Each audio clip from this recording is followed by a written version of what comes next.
Okay, the dough is now ready to be placed into a large, lightly oiled bowl so that it can begin to ferment.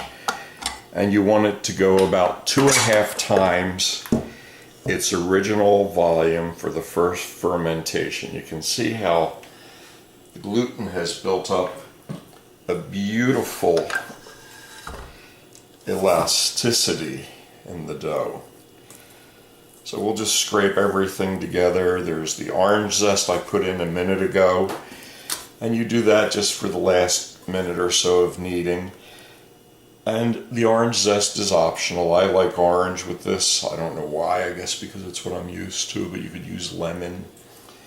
Or you don't have to put any zest at all. It's an optional side of the flavoring, but beautiful elasticity in the dough. So now I'm going to transfer it to a bowl, and then we'll allow it to just grow in a nice, quiet, warm place. Here's our dough. I'm going to cover the bowl with plastic wrap, just fit it over the top, and then it'll grow until the dough is fermented. It's hard to tell how long it'll take. Today it'll probably be a couple of hours, but we want it to get to a volume where it's almost filling the bowl completely.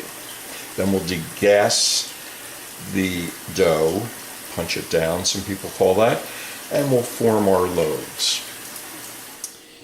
It's been about 3 hours. The dough's been fermenting, and it's about 2.5 times its original volume.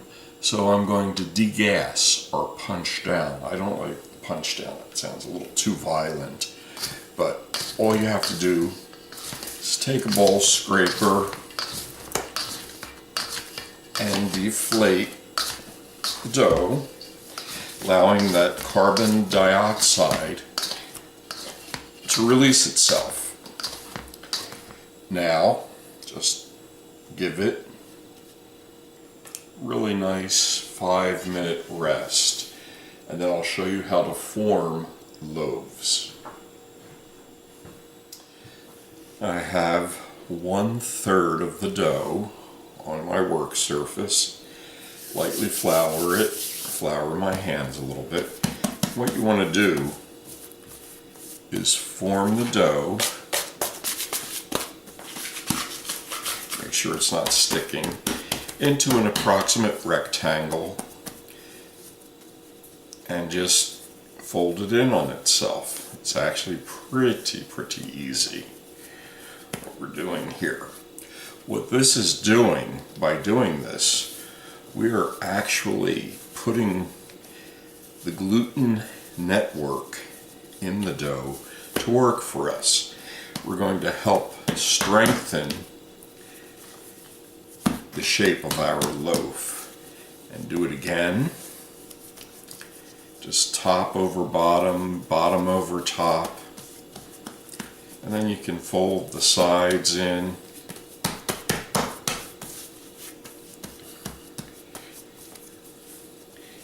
And then one more time, we're just going to go top over bottom. And there we have an approximate loaf. Now I have a pan that I've used actually for this dough and for most yeast doughs. I love using simple baking spray. Just put it in, then I'll cover it when I have my other loaves formed with plastic wrap and allow it to proof. And then I'll demonstrate how to make the streusel topping, because we use a little piece of the babka dough to actually make the streusel. I've got all of my ingredients to make the crumb topping in the bowl. The sugar, piece of dough, the flour, just a little hint of cinnamon, and some butter. So now we're just going to press all these ingredients together and turn them into a streusel topping. I actually need 1 more ounce of butter, so I'm just adding it to the mix. So you just want to bring everything together, and there'll there'll be some raisins in it because of the dough, and you know, it's hard to pick the raisins out, so I just let them stay right in it.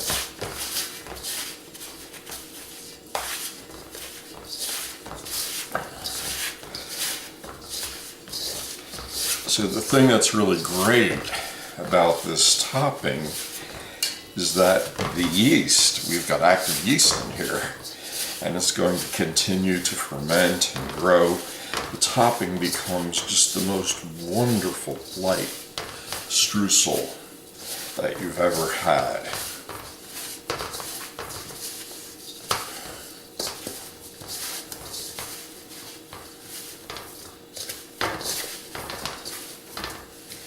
And there we go. That's it. I think I might sprinkle a touch more flour in there, just to lighten up the whole mixture.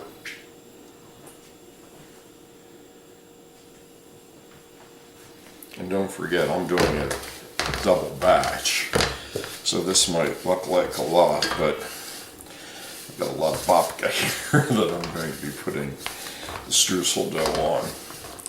One batch of dough will make 3 loaves or 2 large 2 pans. And when the next piece of dough is fermented, I'll demonstrate how to form the ring. Okay, that's it. That's all you've got to do. I'm just going to put a piece of plastic over it and we'll let it wait. What we do is proof the dough, then I like to brush them with a little bit of beaten egg, and then we'll take pieces and put the streusel topping on top.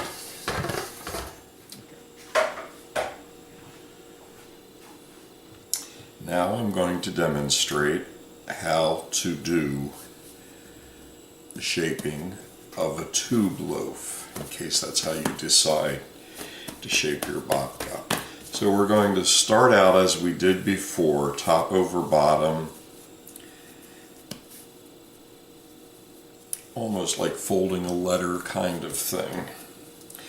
Again, what we want to do is put the rings, the network actually, not rings, of gluten to work. Now I'm folding the dough in on itself all the way around, and we're just stretching this outside part of the dough, and that gluten structure is going to add to the stability of our loaf. Now I take my fingers right in the center of this ball and I just put a hole in it, like so. I'm not going to put this in all the flour, but I will. Then you just place it into the prepared dish. This particular dish is actually a Gugelhof dish. And there we go. Now we'll proof this until it grows to almost 3 times its size. Now I am going to give these 3 loaves of babka brush with an egg wash that has a little bit of half and half in it, egg yolk, pinch of salt, and some extra half and half. A couple of things. It'll help the browning in the oven, and it'll also help the streusel that I'm going to put on top find a place and stick.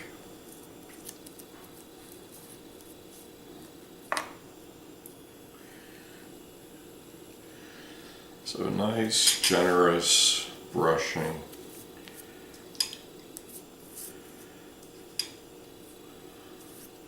And I think that's it. And then they'll go into a 350 degree preheated oven.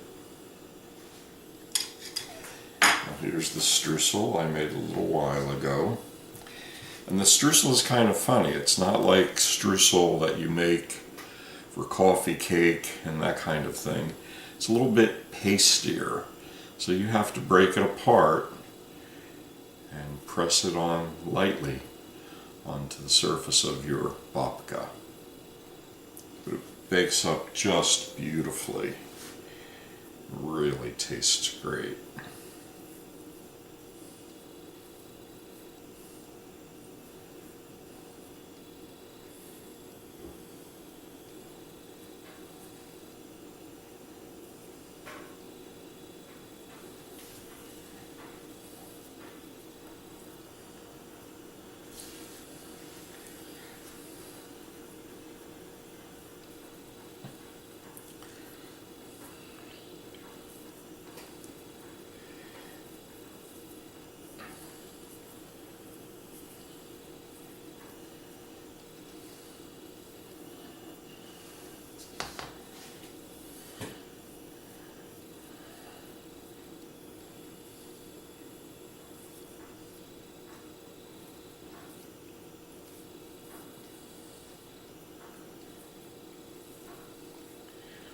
Alright, so I'm going to finish this and then I'll get these in the oven.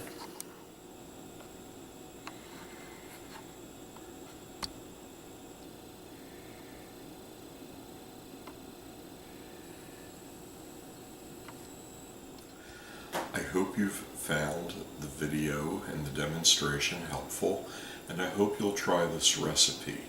Please go to bakerspassion.com. It's www.bakerspassion.com, and you'll see the full printed recipe, and you can reference the video.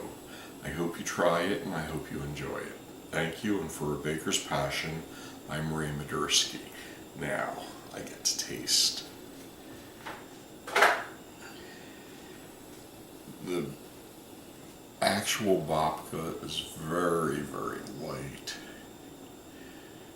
very beautiful, rich, full of raisins.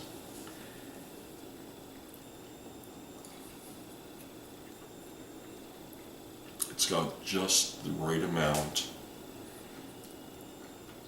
of perfume from the orange. The raisins have been plumped in a little bit of rum, so it's really wonderful. So take care and have a happy Easter. Thank you.